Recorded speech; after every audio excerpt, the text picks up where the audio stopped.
Hello students. So yesterday we have done liquidity ratio. Today we are going to do solvency ratio.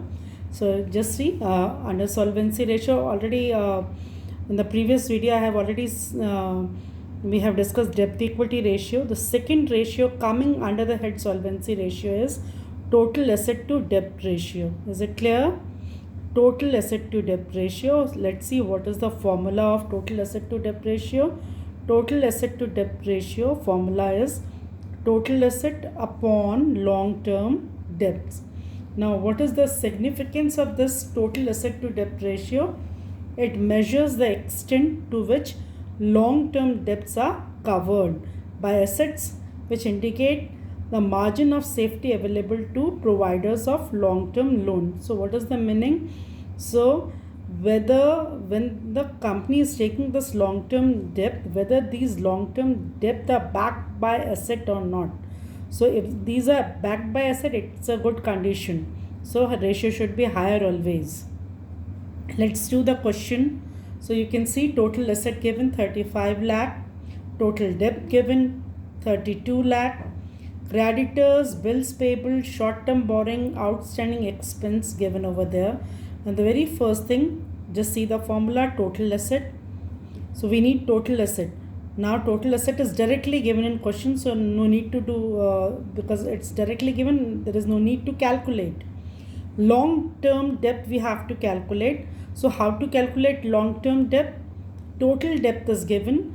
So out of total debt, if we are going to minus all, but just see creditors, bills payable, short term borrowing and outstanding expense, these all are current liabilities. So or short term debt. Out of total debt, if we are going to minus short term debt, then it will come long term debt. So I am writing over here total debt minus short term debt. So what is total debt? Total debt is 32 lakh minus, let us add this part over here only, then it will be easy for us to do the things. 2,50,000 plus 50,000, 3 lakh plus 1, 4 lakh. It means short term debt or current liability is equal to 4 lakh. So what we are supposed to find out, with the help of this we are going to get long term debt. So what will be the log 32 minus 4? It means it will be 28 lakh as long term debt. Hope so. Now what we are going to do, but just we have to, both the figures are there, we have to put the things in formula. Total asset is 35 lakh and long term debt just now we have calculated 28 lakh.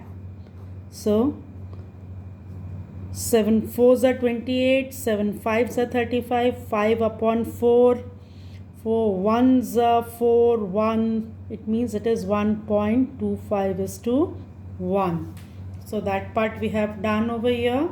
Hope so it is clear. So we have done total asset to debt ratio. Motive of this ratio is to check that the long term debt are backed by asset or not. Is it clear? We have calculated one question. For you people, I am going to calculate one more question. Another question. Hope so it is visible. Total asset to debt ratio, total asset upon long term debt. Now in this question, let's see what are the figures given over there. Over here, one new term is given, capital employed. Then share capital given, reserve and surplus given.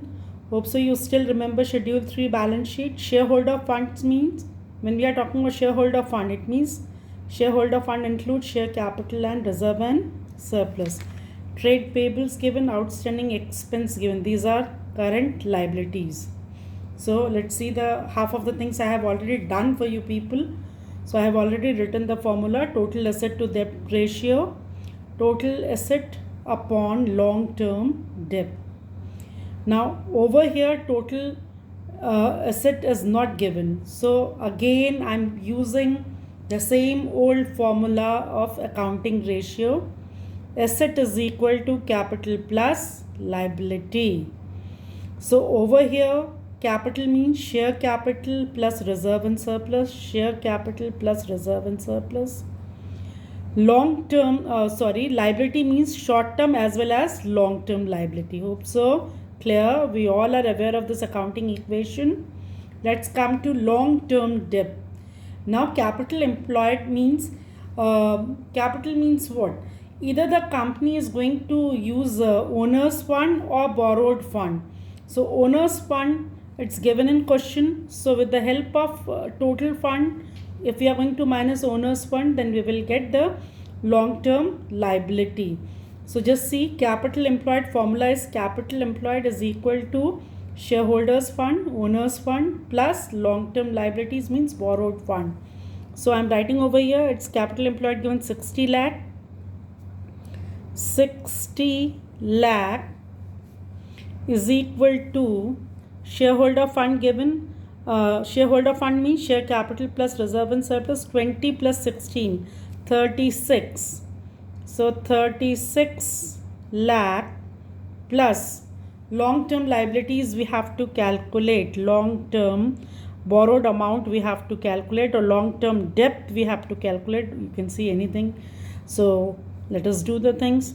So 60 lakh, let us take this 36 over here, minus 36 lakh is equal to long term debt. So 60 minus 36 we are going to do, that will be 24 lakh. So we have done long term debt, it's there. Now I need to calculate total asset. Let's do the total asset over here. Just see, share capital plus reserve and surplus, 20 plus 16. So I'm writing over here, no space is there, that's why 36 lakh. I think so it is clear. Capital, so share capital plus reserve and surplus, 36 lakh plus short term and long term liability means both the liabilities. Long term liability we have just now calculated 24. So over here I have written trade payables because short term liability is given.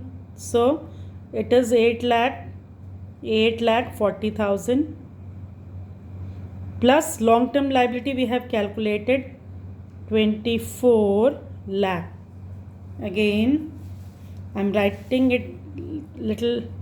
Total asset according to question is equal to capital. Capital is these two figure I have added, 36 lakh plus liability short term given in question 8 lakh 40,000 plus long term we have calculated just now 24 lakh. Hope so. So in that manner we have done total asset. So let's do the total.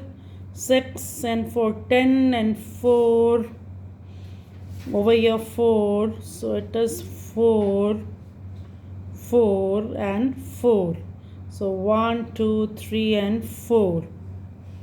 Hope so it is clear. 44 lakh 40,000, it is total asset divided by long term debt. So what is the long term debt? Just see, long term debt we have just now calculated, that is 24 lakh. Hope so it is clear. So we can do the things in that manner. We have to find out in that manner you people can do the things.